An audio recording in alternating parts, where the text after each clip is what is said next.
Working women के लिए Sunday एक छुट्टी का ही दिन नहीं होता है, बल्कि यह पूरे हफ्ते की थकान मिटाने और खुद को ताज़ा करने का सबसे अच्छा अवसर होता है।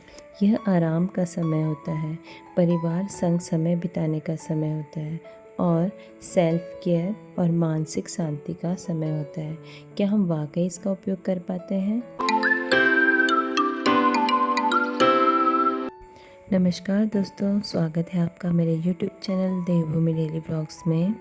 तो दोस्तों, आपको पता है, अगर आप मेरी वीडियो को देखते होंगे तो आपको ये पता होगा कि मैं एक टीचर हूँ। मेरे 2 बच्चे हैं, सासू माँ के साथ मैं रहती हूँ और मेरे हस्बैंड मेरे साथ नहीं रहते, वो डेली जॉब करते हैं। तो देखिए दोस्तों, वर्किंग वुमेन के लिए एक ही दिन होता है जिससे वो आराम कर सकती है और साथ में अपने जितने भी पेंडिंग वर्क है या फिर कुछ भी वर्क है वो संडे के दिन ही सोच के चलती है। तो क्या वाकई हम लोग आराम कर सकते हैं संडे के दिन? बिल्कुल नहीं। मैं सच बताऊँ तो ये बिल्कुल एक ऐसी चीज़ है ना जिसको कोई भी एक्सप्लेन नहीं कर सकता। हमारे लिए संडे सिर्फ इसलिए बना है कि जो हम पूरे हफ्ते काम नहीं कर सकते वो इस दिन कर सकते हैं। और हम डेली वैसे वर्क तो करते ही हैं, हमारी बॉडी पूरे दिन रात एक्सरसाइज करती रहती है। आराम के नाम पे ना सिर्फ रात को 5-6 या 6-7 घंटे ही सो पाती है। पूरा दिन वर्क करती रहती है, सुबह 4 बजे से कभी 11 या 12 बज जाते हैं। बस यही होता है, डेली का पूरा हफ्ता यही चलता है।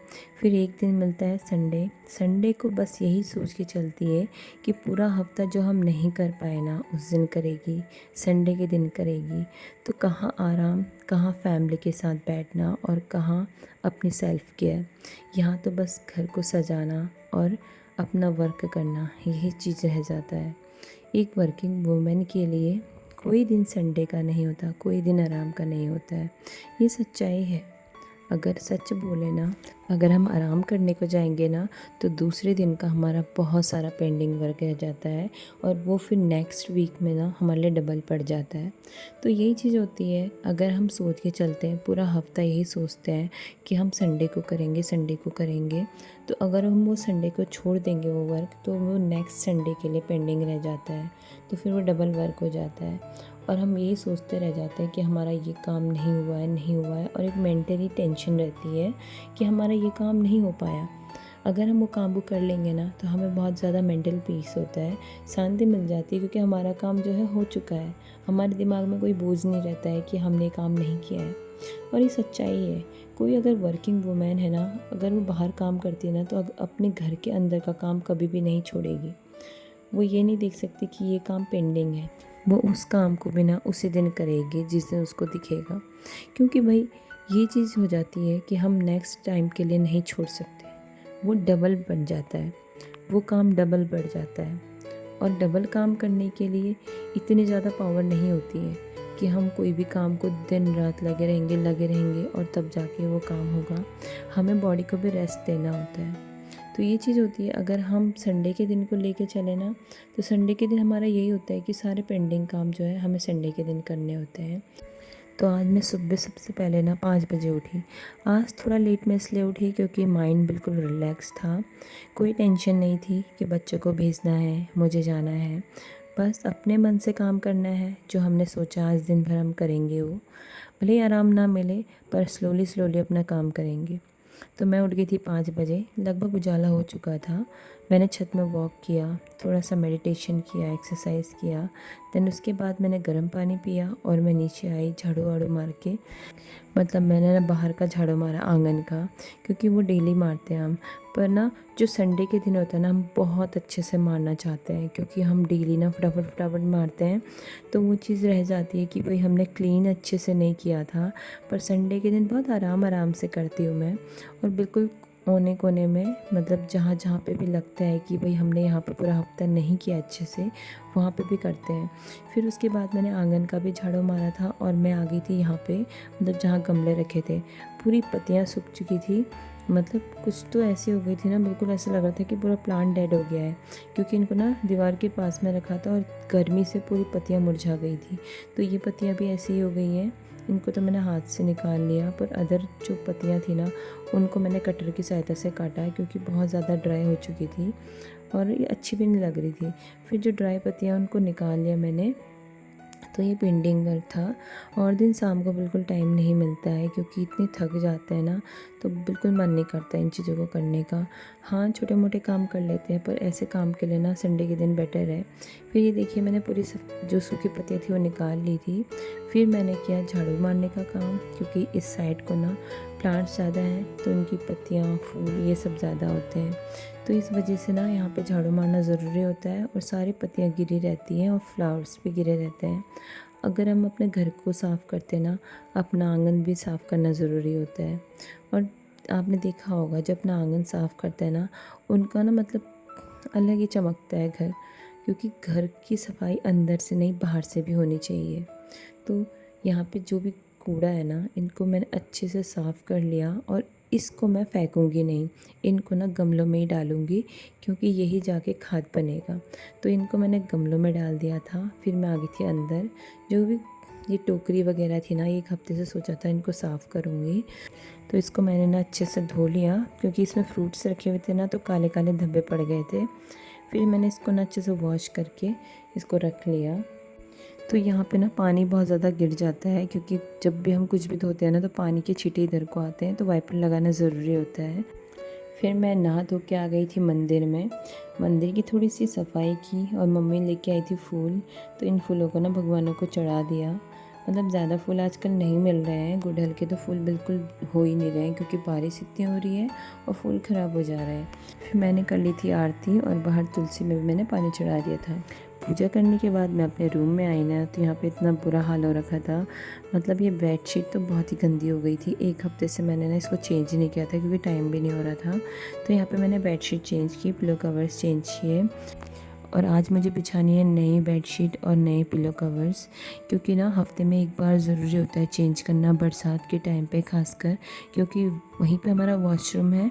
और बच्चे क्या करते हैं ना, मैं बोलती हूँ इनको कि वॉशरूम से आते वक्त पैर धो के आना, तो पैर धो के तो आते हैं, पर जो गीले पैर होते हैं ना, हल्के हल्के जो मैट होते हैं वहाँ पे पोंछ लेते हैं। फिर इनके पैरों में ना गीलापन जो होता है वैसे ही रहता है, और वो जो गीलापन होता है ना मुझे बहुत चुभता है। मतलब मुझे बिस्तर में अगर थोड़ा सा भी ऐसा लगा ना नमी टाइप की, तो मुझे ऐसा लगता है कि गंदगी हो गई है। तो मैं बर्दाश्त नहीं कर सकती हूँ बिल्कुल भी। मतलब 1 हफ्ते में 1 बार चेंज करना बहुत ज़्यादा ज़रूरी है। तो यहाँ पे बेडशीट मैंने अच्छे से बिछा ली थी, और फिर यहाँ पे जो भी गंदगी है ना, आज सफाई कर ली मैंने। और आज बनने वाला है ब्रेकफास्ट रचित के पसंद का, क्योंकि उसी को जो पसंद आता है ना, मैं खासकर वही बनाती हूँ। तो यहाँ पे मैंने चावल का हलवा बनाया, जो मैं ट्रेडिशनली तरीके से बनाती हूँ। मतलब हमारे जो पहाड़ में ना इसी तरीके से बनाया जाता है, और ख़ासकर मतलब फेस्टिवल टाइम में या फिर कोई भी ओकेजनली बनाया जाता है ना, यही बनाया जाता है। तो मुझे ये भी बहुत पसंद है। और इसको ना भिगा के बनाया जाता है, जैसे दूध में भी भिगा सकते हैं हम, पानी में भी भिगा सकते हैं, और घी में भुना जाता है। बहुत टेस्टी होता है दोस्तों, मुझे तो बहुत अच्छा लगता है, और रचित को भी बहुत अच्छा लगता है। फिर हमने नाश्ता वगैरह कर लिया था। फिर उसके बाद मैं आ गई थी किचन में, क्योंकि यहाँ के क्लीननेस भी ना बहुत ज़्यादा ज़रूरी है, क्योंकि मैं चले जाती हूँ स्कूल नाश्ता वगैरह करके, और मम्मी करती है किचन की क्लीनिंग, और करती है। फिर धोने का टाइम ना एक ही दिन होता है, क्योंकि मम्मी से फिर गैस भी नहीं पकड़ा जाता है।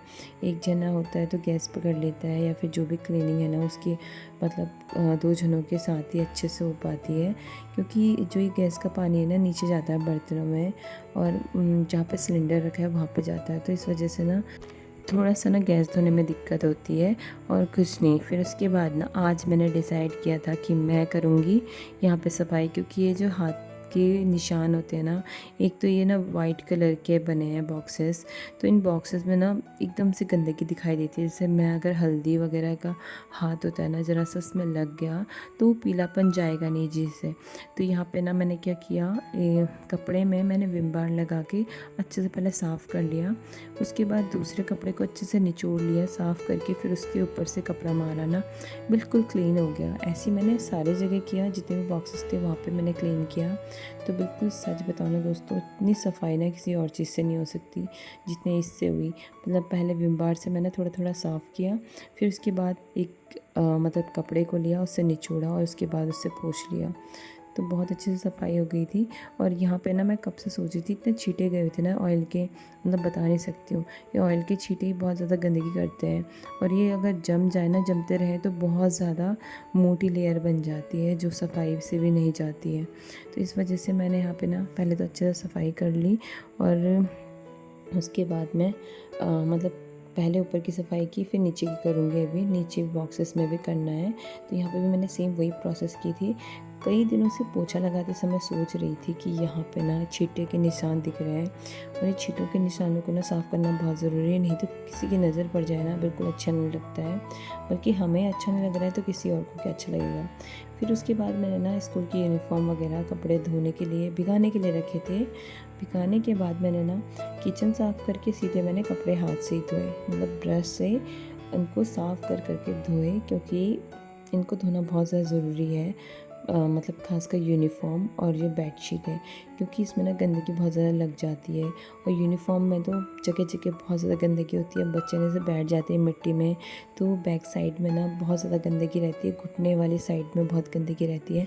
तो यहाँ पे ना बिना ब्रश के बिल्कुल भी काम नहीं चलता है, तो मैंने बहुत ज़्यादा ब्रश लगाया आज कपड़ों में। मतलब ये समझिए कि मेरा हाथ बहुत दर्द कर रहे हैं, क्योंकि मैंने बहुत ज़्यादा सफाई कर ली थी। वॉशरूम की भी सफाई कर ली थी, जिसकी वीडियो मैं बना नहीं सकती थी, क्योंकि वॉशरूम भी साफ़ होना बहुत ज़्यादा ज़रूरी है। वहाँ ना अगर हमें एक दिन भी छोड़ देते हैं ना, तो जर्म्स ज़्यादा हो जाते हैं, और बच्चे नंगे पैर भी चले जाते हैं। कभी कभी तो डांट डांट के बोलना पड़ता है बेटा स्लीपर्स पहनो। तो आज मैंने बनाई थी बिल्कुल पहाड़ी प्योर रेसिपी, मतलब ये है आलू और मूली की खिचौनी, जो हमारे कुमाऊँ क्षेत्र में बहुत ज़्यादा पसंद किया जाता है। तो दोस्तों आप भी खाते हैं तो प्लीज़ कमेंट ज़रूर कीजिएगा, आपने कभी बनाई है तो दोस्तों आज की ब्लॉगिंग की एंडिंग यहीं पे करती हूँ। मिलते हैं आपको नेक्स्ट ब्लॉग में। अगर आपको मेरी वीडियो पसंद आती तो प्लीज़ दोस्तों लाइक एंड सब्सक्राइब करना मत भूलिएगा, आप बिल्कुल भी नहीं करते हैं। किसी को भी मोटिवेट करने के लिए ना सब्सक्राइब करना बहुत ज़्यादा ज़रूरी है, क्योंकि मैं भी वीडियो बनाती हूँ, बहुत मेहनत से बनाती हूँ। भले ही अभी ऐसी बन रही है, नेक्स्ट टाइम इसकी क्वालिटी और जो भी चीज़ है ना और अच्छी आएगी, कोशिश करूँगी। तो दोस्तों कमेंट सब्सक्राइब करना मत भूलिएगा। Thank you for watching. मिलते हैं नेक्स्ट ब्लॉग में। बाय।